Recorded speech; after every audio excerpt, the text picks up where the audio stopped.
Hey everyone, it's December 19th, 2016, and I'm in Sudbury, Ontario, Canada, and I'm here with Professor Richard Nancoo. Thank you so much. Thank you.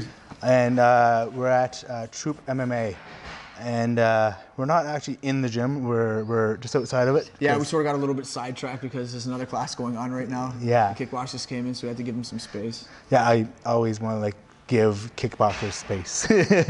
I actually want to close the distance on that. So I was reading on your website beforehand, and it says you have a couple black belts. Yes, I like a lot of people who joined in jiu-jitsu. I started in Taekwondo when I was really young, okay. And then I proceeded with that quite intently. So I had fun doing that. Stopped training for a little while, and then I realized that I needed to really get back on track and get back in the gym, start doing something, and then I found jiu-jitsu, or jiu-jitsu sort of found me. Nice. So how old were you when you started martial arts? Like when I started martial arts? Yeah. 10. I want to say maybe 10, 11 years old max. Yeah. Okay. And then you were in Taekwondo first, and then... Yeah, Taekwondo first. Yeah. I spent a couple of years out, and then straight back into jiu-jitsu. Nice. Straight into jiu-jitsu. Nice. And then have you worked anything else then? I did judo for a little while. Gotta work those takedowns, right? Yeah, I gotta work those takedowns. So yeah. I did judo for a little while. Wrestled with some friends, kickboxed, boxed. Worked with a lot of high-end players. So that sort of. And so you're under Behring, right? Yeah, Master Sylvio Behring. Yeah.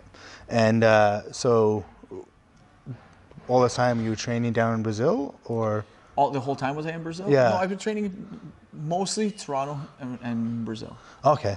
Mostly Toronto and Brazil. For the most part, it's Toronto. Then I stayed in Brazil for a good amount of time, and then back to Toronto. Nice. Before I decided to move up here. So what's that like, the two different areas? What's it like? Toronto's good because it's very diverse. It's wide. There's a lot of different teams. There are a lot of guys, and everybody's really welcoming. And as long as you're doing jiu-jitsu, you realize don't be that guy. Everywhere is probably going to welcome you, right? Yeah. The same thing in Brazil. I mean, when I was in Brazil, I trained in Rio, I trained in Porto Alegre, I trained in Cuiabá, I trained in São Paulo. Okay. But I've got my favorite places in Brazil, but my favorite places to train, Rio de Janeiro for sure. Oh, really? Yeah. Well, it's like the birthplace, right? Yeah. The birthplace or the mecca of jiu-jitsu. Yeah. So. Nice. You've been, how long have you had this club here? This club here, I think 2 years, but I've been in Sudbury for 5. Okay. Yeah. So when I first moved up here, we started at another end of the city, and then we decided to go on our own and do our own thing. Like I was offered to come here and start a jiu-jitsu program. Okay. And the school I started teaching at, it was a decent school, but we just had two different views of martial arts, and we sort of just went our separate ways. And we stayed with jiu-jitsu obviously, and they kept doing what they were doing, and everything worked out for us. Cool. Yeah. So I see that you very much have like the core of jiu-jitsu in your school.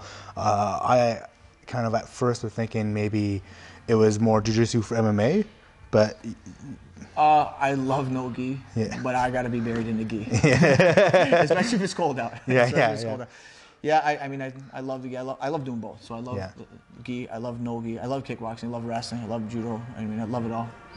But I teach most of the gi classes, and we do have a sufficient amount of no gi classes. But I love the gi. Yeah, me too. Especially in those winter months. Yeah. Absolutely, do your thing. No problem. I love the gi myself. I started like traditional doing like Japanese jiu-jitsu and whatnot. So you see a lot of transitions from that. You see a lot of transitions from Japanese jiu-jitsu to jiu-jitsu or Brazilian jiu-jitsu. You see a lot of Taekwondo to Brazilian jiu-jitsu. You see a lot of judo to jiu-jitsu. It's a little not you're probably less likely to see it, but when you do see it, it's usually a really, really good exchange. When we get like really good judo players to start jiu-jitsu, you get some really good jiu-jitsu. Oh yeah, they have the base already for all those positions down. Yeah. And then I've rolled They've a few got a head people. start, right? They got a head start. Yeah, for sure. I've rolled a few people that that was where they started with judo, and yeah. I tell you, anyone who's not rolled with anyone who's started in judo, you don't really understand how hard that scarf or side control is until you have a judo guy hold you down. Absolutely. I will definitely say that one of the most difficult side controls I've ever had to escape was from my wife. It sounds funny. Right? She's been doing judo since she was 5 years old. Oh. So, I mean, it's pretty difficult. You play around, she gets past your guard. You think about she's, significantly smaller than me, so it's, when she passes, I sort of like chuckle a bit, but then when I get stuck there, I'm like, oh, this isn't funny. Yeah. This is not funny at all. She's going to replay this part over and over now. For sure. So I saw you have a few affiliations across Ontario. I have a few affiliations. A lot of people I work with. I have a wide variety of people I work with. Whether we came up from the same lineage or not, I've got no problems working with a lot of people. And who doesn't want to learn from a lot of different people you get? I mean, it's not even just learning from them, or I'm going to pick up this technique, or they're going to pick up that technique. But you build, like I was saying at the beginning, as long as you're not that guy, you meet a lot of really cool people. It's all about just, interacting with the community rather than, my clan versus your clan kind of thing. Yeah, it gets too tribal like that, right? It gets too tribal like that. I will say this, actually. So I've been traveling across Canada now for about 6 weeks, I believe. Okay. And so I've been hitting up a lot of clubs. And I think it started, was it Winnipeg? No. Winnipeg and Thunder Bay, both the clubs I was at when I would mention where I'm going. Yeah. And maybe even before, maybe all the way back to Calgary. I'm not too sure. But yeah, when I mentioned Sudbury, they'd be going to Troop. And I'm like, yeah, I'm going to Troop. How do you know? And they're like, oh, it's a place. That's the place you got to go to when you're in Sudbury. You're in Winnipeg. Who you were? Grace. Yeah. Okay.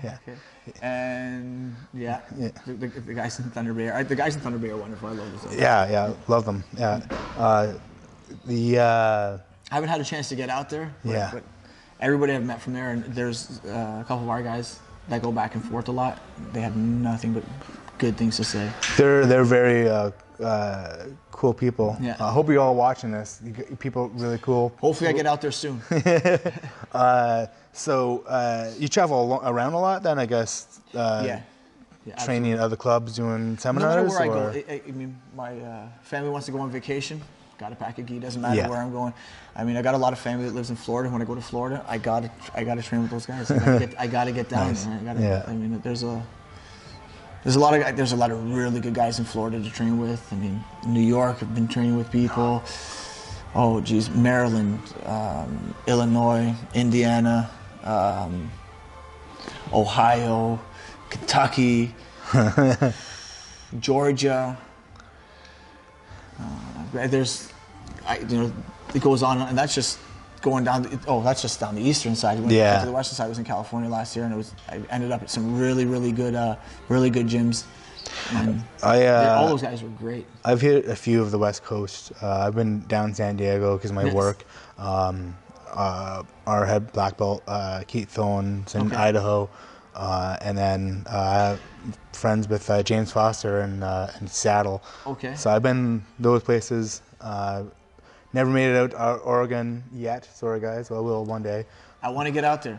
Oregon. I want to get out to Oregon. I'd love to take a car trip out there. Actually, drive out and just have a good old time.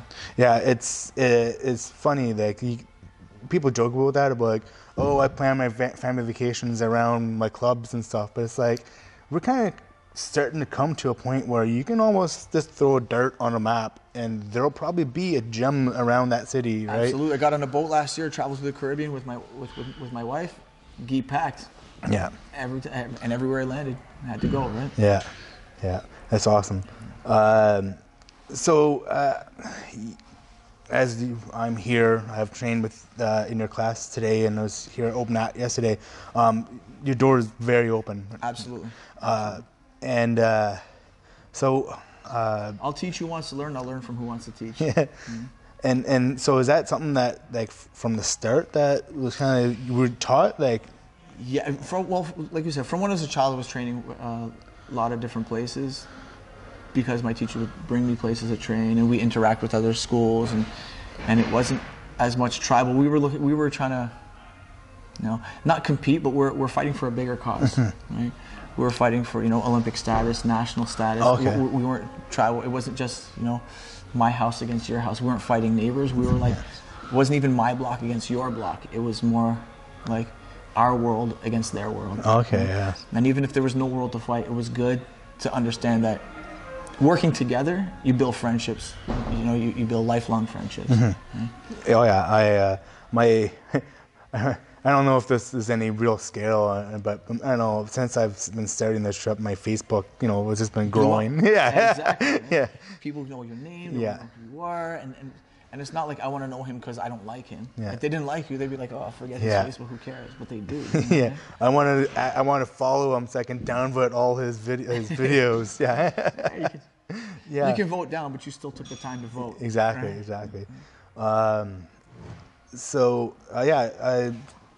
You get special instructors in. Yes.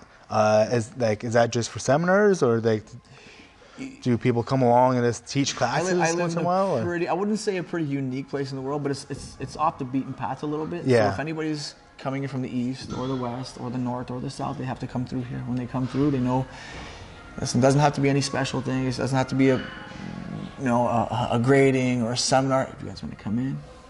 My mats are always open, and I get, like you said, I get special guests in for sure. I have like some friends that are like, I want to get away for the weekend. Come to Sudbury. I mean, we're in the middle of nowhere, but we're in the middle of nowhere, right? Yeah. So if you're going nowhere, you got to pass through here first, right? Well, there's the Science Center, Science North. Yeah, I guess so. If you have kids, it's great for kids, okay? If you have kids, it's great. I loved it when I was a kid.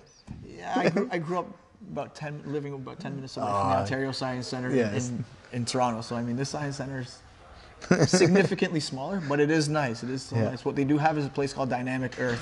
It shows you about the mining. They bring you underground. They show you how they used to mine back in the days when they first started mining.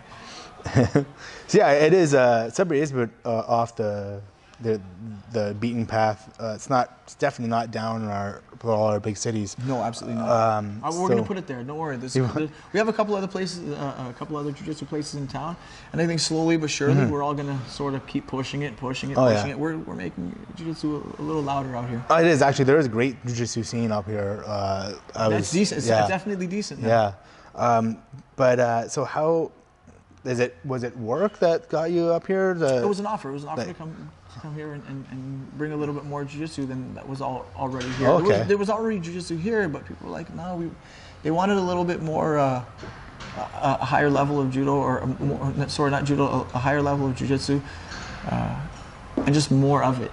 Okay. They had jiu-jitsu, but they were like, it was going, but I think it just needed a little bit more of a push. Yeah, and Toronto was already set. So Toronto, Toronto was pretty much set. Yeah.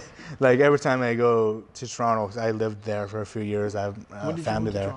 I was in Toronto from 2001 to 2010, but I didn't really train much. I mean, there was a couple clubs down there. I mean, but we started setting jiu-jitsu down there in '95. Yeah. So it was okay that what was it? Almost 20 years later to come back up here and do it, right? So to open it up. Yeah, and every time I go back, there's always like another club I've heard about with friends that say, hey, I've heard these guys left from this club, opened up this club, and Absolutely. I haven't got to all of you yet because there's a lot of you, but I will be in Toronto soon. So you're gonna have to take at least a month. Yeah. A month or 2 months just to make your way around Toronto to go to the different clubs down there. Oh yeah, for sure. And the surrounding areas. I mean, you talk about just Toronto. I mean, Toronto isn't just Etobicoke to Scarborough. No, you got to go out to Mississauga, go out to Burlington, Oakville, and then all the way as far as Oshawa, then down to Kingston. Like it's why you can go as far as Hamilton, maybe even out to London ways. Up to Kingston. I mean, you can go all over. Oh yeah. And I wouldn't consider all that just Toronto, but once we got that little seed to plant, it just started growing some grass, and now it's just down there. It's just a big forest, it's a big jungle. You know, you're starting the forest up here and make it back down. I'm not really trying to make it back down. I just want it to spread. And yes, those lines will connect. But I just don't want to push my way back down. I want to push my way everywhere. Right? Yeah. And not just my way. I want to push jiu-jitsu out everywhere. Because, I mean, jiu-jitsu is a martial art. And what's important about it is it's actually an art. And art is an individual's expression. Right? There's basics. There's basic guidelines that we use. There's you know, the fundamentals. But besides just the fundamentals that you need to paint, you need a brush, you need a canvas, right? The rest is art. Right? The rest is your expression. Right? That's why it's good to share. Like, I'd like to see your expression. They'd like to see my expression. That's why I have a very, very open door. That's a awesome way of describing it. I don't think I've heard of it that way before. I'm loving it. But on the other end of the deal, it's a martial art. Yes. So you still have to be real. Right? Yes. You still have to be real. I mean, a lot of people are doing a lot of things that I want to say is fantasy jiu-jitsu. You know, oh, this could work. Yeah, it could work. But I'm not going with possibilities. I want to go with probabilities. What's gonna work? My expression of what's gonna work. Your expression. What works for you is not always gonna work for me. What works for me is not always gonna work for you. Right? Yeah. But it still has to work. That's the most important thing. It has to work. And it has to work for you. So it has to be your expression of what works. Yeah, I've seen a few videos online of the way I like to describe it is the romanticism of the art. Okay. Where, you know, it's a bit too much flow involved to make it work. Yes. Yeah. Yeah. Yeah. I don't want to, you know, somewhere in the future, my great grandchildren turn around and tell their friends that, you know, that they have an ancestor that did Brazilian Jiu-Jitsu, and the other kids turn around and laugh and are like, ha ha ha ha. Because that's how we sort of laugh at some of the martial arts that are around today. Yes. Because at some point in time, they did work, but you're right, it got so pushed off into like the romanticism, it became unrealistic, and it didn't work. And it was just an expression. Right? It was like an ugly painting that everybody knows is an ugly painting, but one guy still likes, so it's art. Yeah, maybe that move worked for one guy somewhere, you know, 50 years ago because another dude slipped on a banana peel. Yeah. But at the same time, yeah, it's art, but it's still ugly art. We need a beautiful art. That's what we need. We need something that works for everybody, right? That more importantly, we need something that works, that the probability works, not just the possibility, right? Where there will be more than just one person. There'll be a group set out, be like, you know what, that works really well for us. But it doesn't work for another group of people, but that's fine. There's another set of techniques or movements that work, right? Yeah. I've always, when I'm talking to people, we always kind of bring up the way of life of jiu-jitsu rather than just as a sport. Yeah, sometimes it takes you over. You got no choice, right? Yeah. And, you know, it kind of presuming, keeping the techniques real, kind of keeps it in that way of life. Yeah, because it's martial. Yeah. At the end of the day, it's martial. It's got to be done. Right? It's funny. This reminds me. My first class in Brazilian Jiu-Jitsu was in Toronto. Was an MMA place. They only did no gi. It was all for MMA. Okay. And my only experience in jiu-jitsu was when in high school I was doing Japanese jiu-jitsu. Okay. And so I told them that, and a lot of the guys didn't know that. The one instructor did, and he was like, "Oh, that's crazy stuff, man. They don't even do taps. They just break limbs and stuff." And I was like, uneducated. Yeah. Then ends they up. wouldn't have any schools. It would just be one teacher breaking everybody else's arms. Yeah. And I thought it was so funny. But then I got into the class, and they started doing, to me, all this crazy stuff that is really just taking what I was learning, and it's just been years of refining it, making modern, right? And I was like, wow, I don't even know what this stuff is. Yeah. Where was that school, if you don't mind? The Brazilian school. It was in Toronto, but it's not around anymore. Do you remember what the name was? Guerrilla MMA. Yeah. Okay. Yeah. Guerrilla MMA. Yeah. I remember Misha Cirkunov. Cirkunov. He was there, and he's in with the Toronto with Extreme Couture. Okay. Yeah. Now and Misha's Actually, I saw Misha last week. No, not last week. The weekend before. He's doing great. Oh yeah. I'm glad he's in UFC. If you guys don't know who we're talking about, look him up. I'll put a link in. This guy just is great to watch. Yeah, he's an absolute animal. He's got his own expression for sure. Right? He's got his own expression. He's a great guy. And he is also so pure on the art on it. It's like, it's not gonna hurt until I want it to hurt. You know where Misha started off? What martial art Misha started off in? Wasn't it wrestling? No? Close. Judo. Judo? Really? I told you, you're gonna get a good judo guy that accepts jiu-jitsu, you'll end up with somebody like Misha. Nice. And now he can hit hard too. Oh yeah, I know. I saw that. He's working with some great kickboxers. Right Yeah. now. Great kickboxers, boxers and great kickboxers. And he's so young to be able to get out there and. Doesn't look it, but man, that's not a bad thing, Misha. No, he looks like a beast. doesn't look his age. Yeah. For sure. So, I have nothing else. I was going to ask more about just getting people in for seminars, because we kind of veered off on that. Yeah, absolutely. I'll bring anybody in. Anybody who's got, anybody who like I said, I'll teach who wants to learn. I'll learn from whoever wants to teach. Yeah. So I heard from a really individual who said, you know what?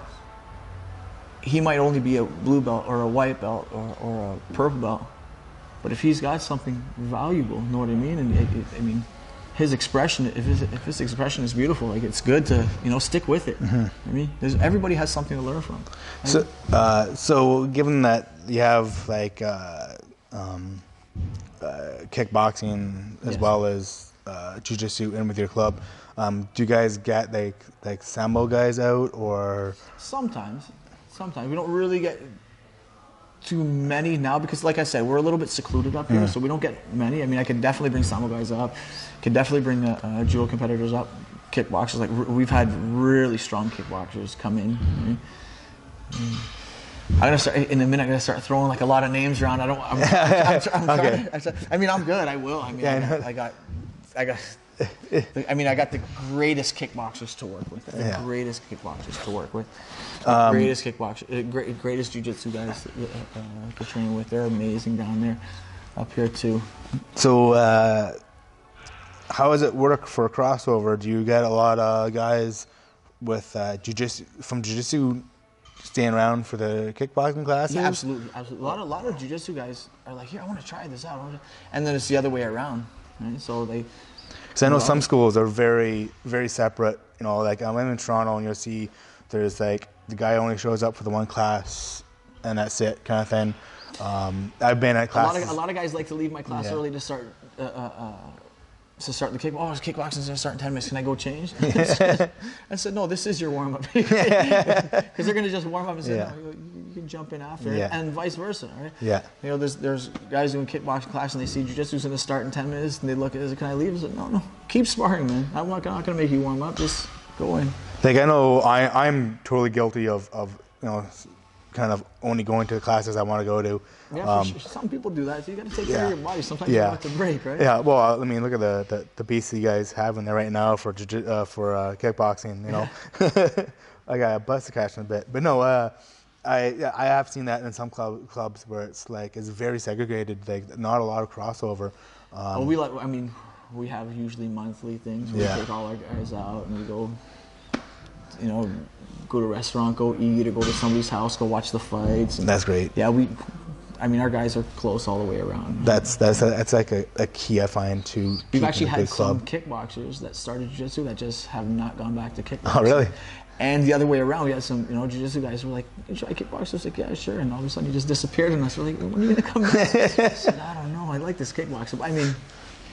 It's good. So, like I said, everybody tries to find what fits them. Yeah. And we want to keep that open for everybody. Well, it's cool. I will say, like, whether it's kickboxing or jiu-jitsu, like, your club seems to be very cohesive, and very accepting.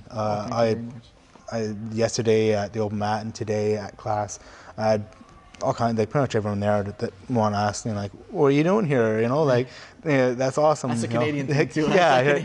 They do that here in Canada. They're like, oh, hey buddy, come here, why don't you come roll with us? And you're like, oh, maybe I should. I don't know if I'm being suckered into something else. Yeah, but everyone's, you know, is introduce themselves, you know, want to hear my story, and, you know, very, very accepting group. You know, I felt very comfortable, even when I was getting beat up on the mats. It's all good. It's you know, that's the whole thing about the match. You go in there. You try to express yourself. Sometimes it doesn't work out your way. Sometimes it does. You know, out of all the places I've ever been in the world, I've only ever had one sort. I wouldn't even say negative, but almost like a negative experience, and that was somewhere in the States. Oh, I don't even, can't be specific right now. I don't want to be specific. Yeah, I don't want to, anybody but, out, no. But it wasn't even that negative. I think it was just the individual too. It wasn't like a bad situation. It was definitely the individual, and everybody else in the class or everybody else in the gym just very, very good. They were, you know, but besides that, you go in, you know, you meet new people, you make new friends, and you guys try to strangle the hell out of each other, right? Yeah. I've rolled with a few people where, you know, I've thought maybe they didn't like the new guy or something, and I'm like, wow, what is he? Wait till you go to Brazil. You know, yeah. Have you been to Brazil yet? No. I know, I've heard. One side of the mats, they will pull the shirt off their back for you. Yeah. But once you cross the line, you step on the mats. The only friend is in your gi. The only friend is in your gi. Nobody's trying to hurt you, right? Or nobody's trying to injure you. They get hurt, it's no problem. Yeah. Nobody's trying to injure you.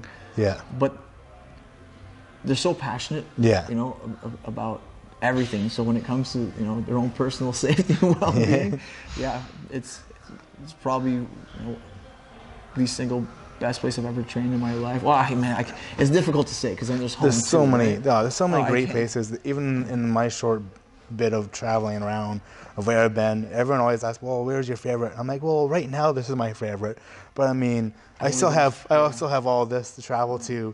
So, you know, I'm sure as this travel goes on, like month by month, it's just going to change once I go over to Europe and Asia and see all the different cultures as well as. Oh yeah, I forgot about that.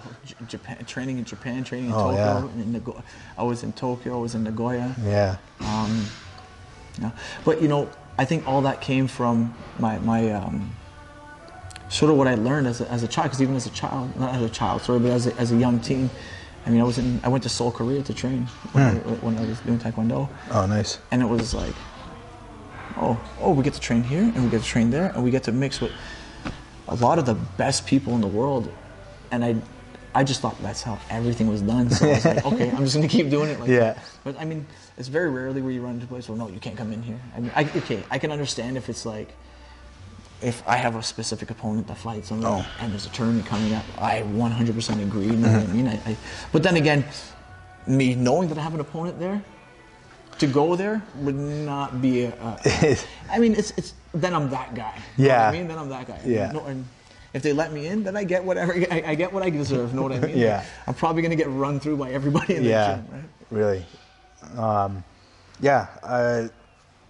Thanks again for having me. No problem. Thank you for coming. It's been a blast. My short while I've been here training with you guys. Mats are always open. Yeah. Mats are always open. I have family here, so you know. Listen, if you're ever in town, you got a gi or no gi, or you got some gloves, no problem. Awesome. Door's wide open for you. Thanks again. Thank you so much. And to all you out there, that's it for this episode. Till next time, see you on the mats. Hoots.